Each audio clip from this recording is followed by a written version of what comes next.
Hi, this is Jay Arthur. And in this video I want to talk to you about how we use control charts to show improvement. And I'm often surprised by how few people know how this actually works.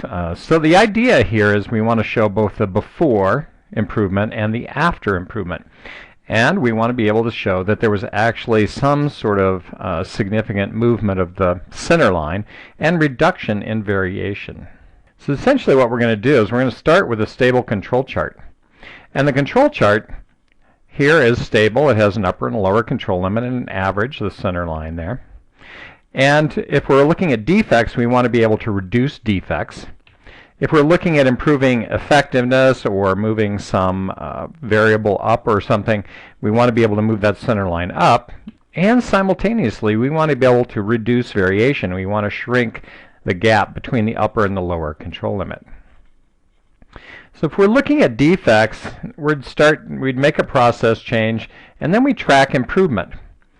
Now when you have 8 points below the center line, that's what's known as a run. That means that your process has shifted. And so at this point, we can actually go ahead and show that process change and change the variability, right? So we can change the upper and lower control limits and move the center line down. And this shows that we have improved the process. We've reduced the number of defects. And so that's kind of the pattern I want you to get in your brain about what we're looking for. So if we're going to increase efficiency, we want the center line to move up. And so here we're going to track it for a while, and here you can see we have a trend. That's 6 points or more in a row going up.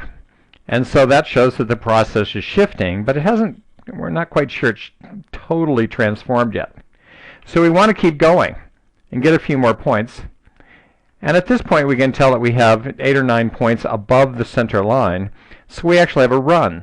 Our process has shifted. And so at this point we can actually go ahead and recalculate the limits.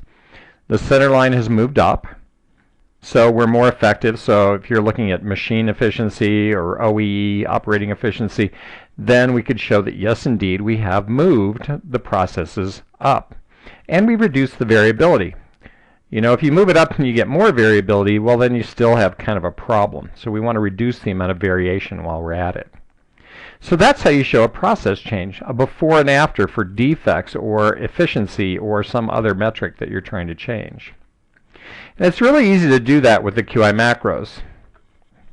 So if we have a control chart here, this is patient falls. We could actually come in and click on a single point on here. You can see we have a downward trend. And we could say show process change. And it would go recalculate the limits.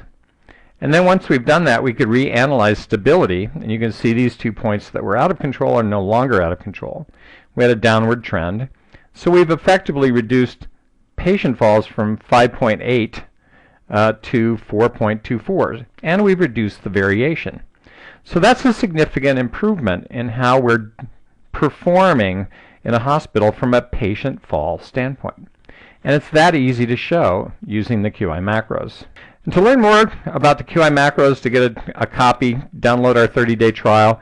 You can take my Lean Six Sigma Yellow Belt training. It's free. Certification costs money, but the training is free at lssyb.com. I'm Jay Arthur, and I hope this helps you understand a little bit more about how to use control charts to show process changes in your environment.